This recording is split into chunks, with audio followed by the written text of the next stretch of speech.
Bem-vindos a mais um vídeo sobre aprendizado de Rust do zero usando apenas a documentação oficial deles, do site The Rust, e lendo aqui ao vivo. Esse aqui é uma série onde eu estou aprendendo Rust do zero e resolvi gravar também para compartilhar com vocês que queiram aprender. A gente está lendo esse livro aqui, que é o do Rust, né? E agora a gente está entrando no capítulo 5, que é sobre structs. É uma maneira de você estruturar e empacotar, digamos assim, dados que sejam relacionados um com o outro. Eu não vou revisar o que a gente viu anteriormente, porque o vídeo vai ficar muito grande. Vamos direto aqui ao assunto. Então, definindo e instanciando structs. Structs são similares a tuplas, como discutido na seção de tupla, que a gente viu anteriormente, em que elas podem tanto segurar vários dados e valores relacionados um com o outro. Assim como as tuplas, os pedaços de uma struct podem ser de tipos diferentes, como por exemplo na string, inteiro e assim por diante, né? Booleano. Mas diferente das tuplas, uma struct você precisa nomear cada pedaço de dado para que fique claro o que cada valor significa. Então, adicionando esses nomes significa que a struct é mais flexível do que as tuplas. Você não precisa depender da ordem dos dados para especificar o acesso dos valores em uma instância.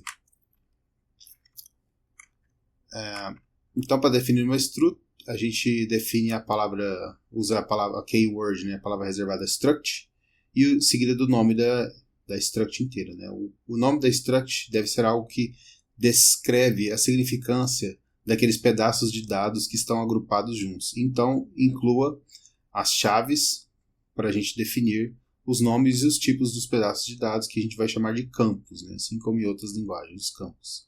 Então, por exemplo, nessa listagem 5.1, mostra uma struct que armazena informações sobre uma conta de usuário. Então, ele usa a palavra aqui struct, depois user, é o nome dessa struct aqui.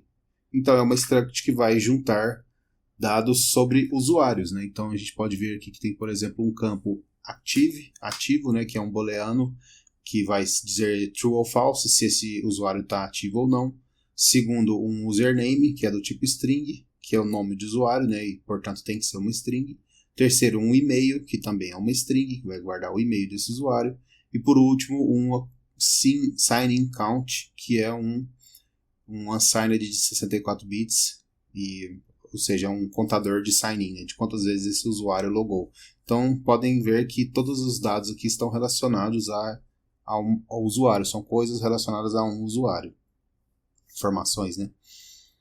Para usar uma struct, depois que a gente definiu ela, a gente tem que criar uma instância dessa struct ao especificar valores concretos para cada um desses campos. A gente cria uma instância chamando o nome da struct e então adicionando as chaves contendo pares de chave e valor, onde as chaves são o nome e os valores são os próprios valores mesmo que a gente quer armazenar nesses campos. A gente não tem que especificar os campos na mesma ordem que a gente os declarou deles numa struct. Em outras palavras, a definição da struct é como um template geral para um tipo, e as instâncias completam esse template com dados particulares para criar valor para um certo tipo. Né? Então, por exemplo, a gente pode declarar um usuário em particular, como aqui abaixo. Né? Então, dentro de uma função main, ele chama aqui letUser, está criando uma variável, né? Imutável, chamada user, e é do tipo user, com o maiúsculo aqui, né? Porque é tudo case sensitive. Então, user, esse aqui é o tipo dele, seguido de abre e fecha chaves com os valores. Agora, esse aqui, eu não estou dizendo mais os tipos de dados e sim os valores. Por exemplo, o active agora é true, ele está um usuário ativo. Segundo, username, aí já passa um username lá, algum username, 1, 2, 3. E-mail, né? Dá um exemplo aqui, alguma coisa, @exemplo.com. Contagem de sign-in, de login, né? Então, isso aqui já é um caso concreto. Isso aqui, o user é um exemplo concreto, né? E o user em si é o genérico, né? O abstrato, digamos assim. Então, para pegar valores específicos de uma struct, a gente usa a notação de ponto. Por exemplo, para acessar o e-mail desse usuário, a gente pode usar user1, que é o nome da variável, seguido de um ponto e-mail, que é o nome do campo, do field, né? E-mail. Isso aqui, então, vai ser avaliado para essa string aqui, someone@example.com. Né? Se a instância é mutável, a gente pode mudar o valor também usando a notação de dot, né, do ponto, e então assinalando a esse campo em particular. A listagem 5.3 mostra como mudar valores de um e-mail em um usuário mutável. Né? Então ele declara agora que let mut user1 igual user abre e fecha chaves, aí mais uma vez declara os valores das variáveis dele, e por último aqui embaixo ele altera o e-mail dele. User1 agora tem um e-mail igual a essa nova string aqui. Note então que a instância inteira precisa ser mutável. Então não é só o field e-mail que precisa ser mutável. Né? A instância inteira, o próprio user1, ele é mutável. O Rush não permite a gente marcar apenas alguns campos como mutáveis. Assim como qualquer expressão, a gente pode construir uma nova instância da struct como a última expressão do corpo da função para implicitamente retornar aquela nova instância. Aquela que a gente já viu anteriormente. Né? A gente não precisa especificar a palavra return, né? Ele simplesmente avalia o resultado. Então, a listagem 5.4 mostra uma função chamada buildUser que retorna um usuário, uma instância de usuário dado um e-mail e um username. E o campo active sempre retorna true, né, verdadeiro, e a contagem de sim como 1. Então ele cria uma função aqui, fn, né, para criar uma função chamada buildUser que recebe uma string e-mail e uma string username, e ela especifica aqui que ela retorna um user. E aqui embaixo, então, ele está instanciando esse novo user com esses valores passados. O username que foi passado no parâmetro, o e-mail que foi passado no parâmetro, e o ativo e a contagem de sign-in como pré-definidos. Né?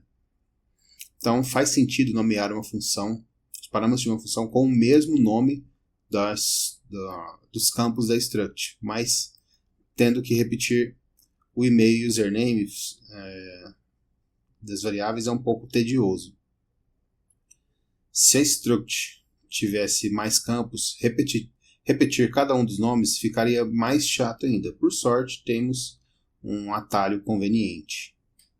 Então, porque o nome de parâmetros e os campos da estrutura são exatamente o mesmo, na listagem 5.4, a gente pode usar o atalho de field init, né, de inicialização de campos na sintaxe, e reescrever a buildUser de maneira que ele se comporta exatamente, mas não temos que ter a repetição de username e e-mail, né? Porque aqui em cima a gente pode ver que ele especificou o field e depois o valor, que é o username passado, e o e-mail, que é o field, o campo, e depois com o valor passado na string. Mas isso realmente é tedioso, né? Ele é redundante, né? A palavra que eu estava buscando. Então aqui ele reescreve o usuário, só que em vez de simplesmente falar que o username é igual ao username passado, ele simplesmente fala username, que ele já subentende que esse usuário vai ser criado com o username cujo valor é o que foi passado para buildUser, assim como no e-mail também, e os outros campos foram definidos por padrão automático. Por padrão, né? Então aqui a gente está criando uma nova instância de usuário que tem um campo chamado e-mail, e a gente quer definir esse e-mail como o valor passado no e-mail para build function e tal. Porque o e-mail, o campo e-mail e o e-mail parâmetro da função tem o mesmo nome, a gente precisa apenas escrever o e-mail ao invés de definir tanto o field da estrutura user com o campo passado no e-mail. Né? Muito melhor que nem em JavaScript, por exemplo. Né? Então, criando instâncias de outras instâncias com struct, com a sintaxe de update da struct. Né? Geralmente é útil criar uma nova instância de uma struct que inclui a maioria dos valores de outra instância do mesmo tipo, mas que mude só alguns. Você pode usar isso usando a sintaxe de atualização da struct, né? Struct Update Syntax. Então, na listagem 5.6 mostra como criar um novo usuário, chamado user2, né? Usuário 2, regularmente sem essa sintaxe de update. A gente define o novo valor do e-mail, mas ao invés a gente usa os mesmos valores do usuário 1 que a gente criou na listagem acima, né? Então ele está criando aqui let user2, que é igual a user, active dele é igual ao active do user 1, o username dele é igual ao username do user 1, só muda o e-mail, né? Cria um novo e-mail aqui, e o sign-in count também é igual ao sign-in count do user 1, mas usando a sintaxe de update da struct, a gente pode ter o mesmo efeito com menos código, como mostrado na listagem 5.7. A sintaxe de 2 pontos especifica que os campos faltantes não explicitados devem ter os mesmos valores dos campos da instância dada, né? Então aqui ele mostra como faz a mesma coisa daqui, como cria o user2 de novo aqui, só que sem ter que escrever isso tudo. Então ele apenas diz let user2 igual a um certo user, cujo e-mail é esse, e depois ele apenas passa 2 pontos, e o user1 para dizer que todos os outros campos, né, o active, o username e o sign-in count vão ser iguais ao do user1, ao do usuário 1. Então o código na listagem 5.7 também cria uma instância de user2 que tem um valor diferente para o e-mail, mas tem os mesmos valores para o username, active e sign-in count do user 1. Então esse 2.user1 deve vir por último para especificar que qualquer campo faltante receba seus valores dos campos correspondentes de user1. Mas a gente pode especificar valores de quantos campos que a gente quiser em qualquer ordem, independentemente da ordem dos campos na definição da struct, né? Então não importa se eu definir, por exemplo, o e-mail antes ou depois, não faz diferença, eu posso escrever ele quando eu estiver declarando dessa maneira, por exemplo, eu posso colocar o username aqui em cima, o active aqui embaixo, não faz diferença. Então note que a sintaxe de atualização da struct usa o igual como uma atribuição. Isso é porque ele move os dados, assim como a gente viu sobre mover, né, dados na memória, dados e variáveis na memória, né, na seção anterior sobre posse, né. Nesse exemplo a gente não poderia mais usar o user1 depois de criar o user2, porque a string no username do user1 foi movida para a string do username do user2.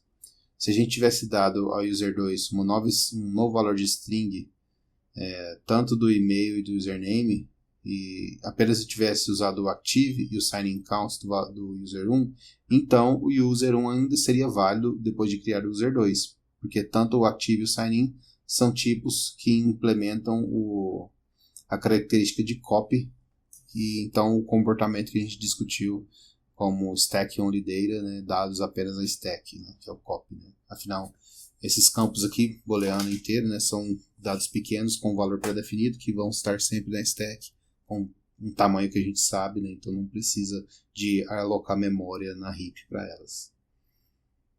A gente também pode usar o e-mail do user1 neste exemplo, porque o seu valor não foi movido para fora do user1.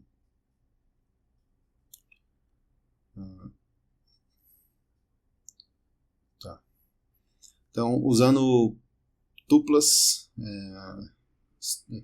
structs de tuplas sem nomear campos para criar tipos diferentes.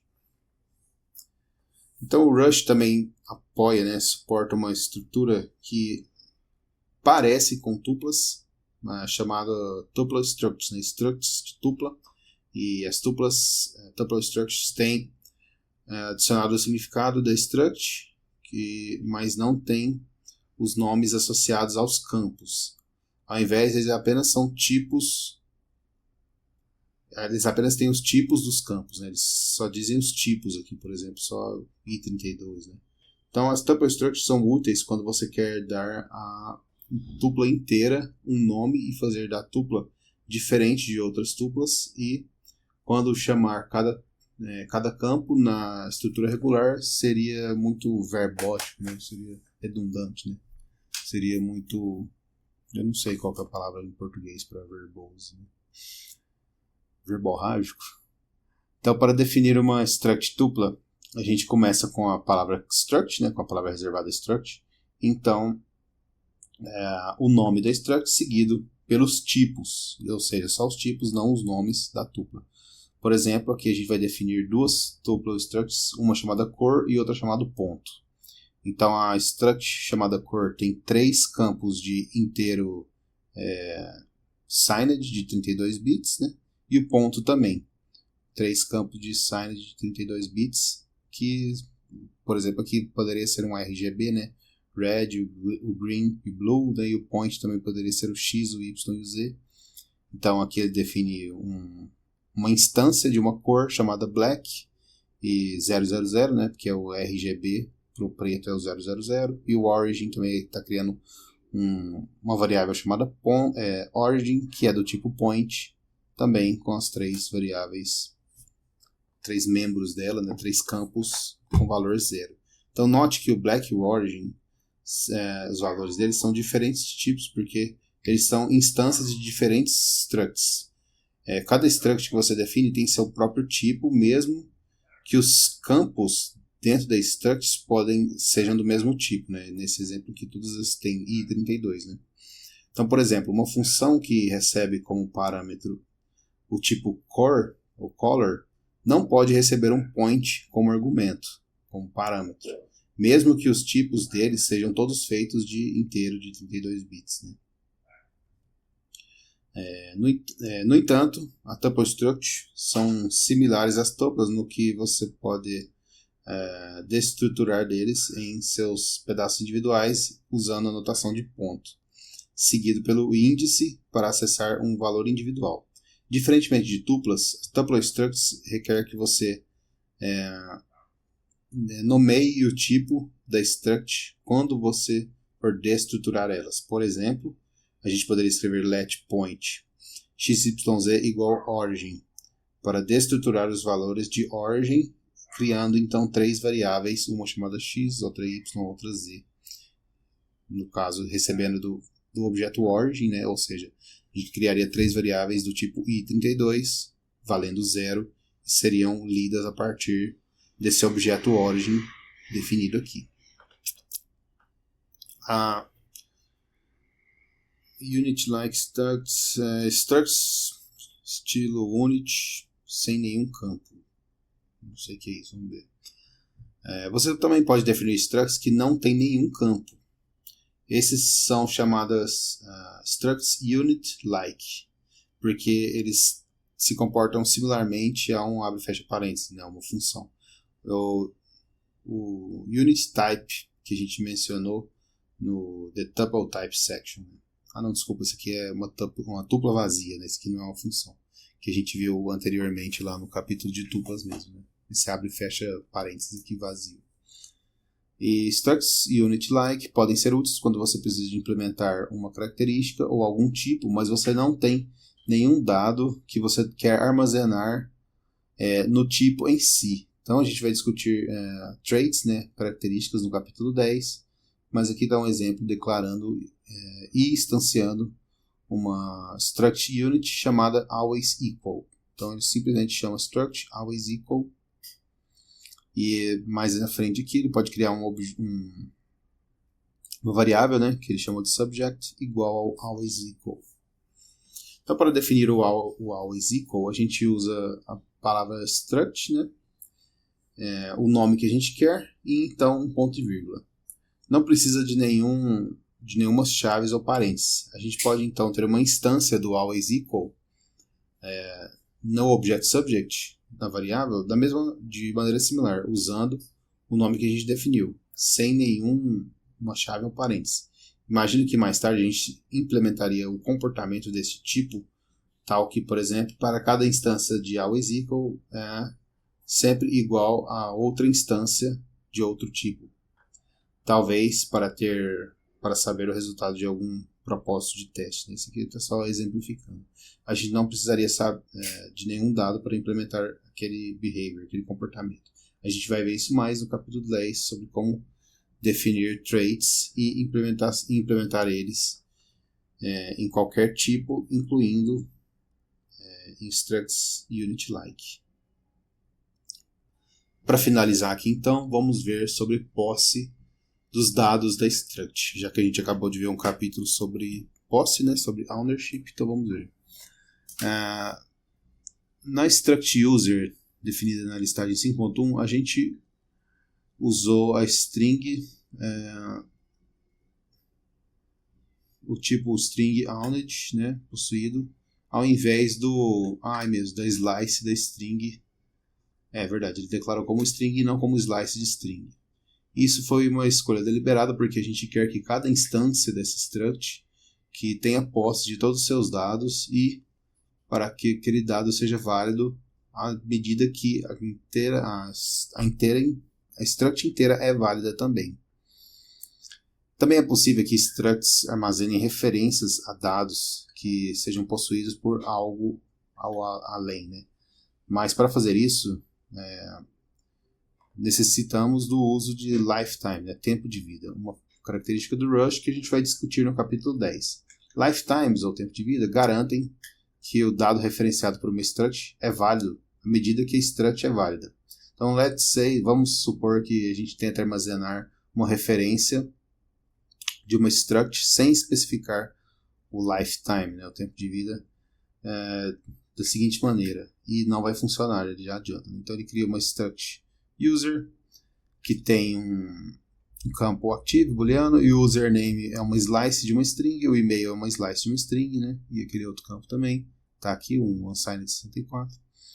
E aqui embaixo ele tenta declarar então o usuário, user1, do tipo user, e passando o username e o e-mail como um string literal, contendo esses valores aqui, né, de e-mail e some username. Então o compilador vai reclamar que precisa de especificador de lifetime, né? Então ele vai apontar para esse campo expected lifetime parameter. Então help que considere introduzir um lifetime parâmetro nomeado, né? Bom, a gente vai discutir isso no capítulo 10, como consertar isso de uma maneira que você possa armazenar referências dentro de structs, mas por enquanto a gente vai consertar esses erros apenas usando tipos que podem ser possuídos pela struct, como uma string, ao invés de uma referência como uma slice de uma string. Então é isso aí.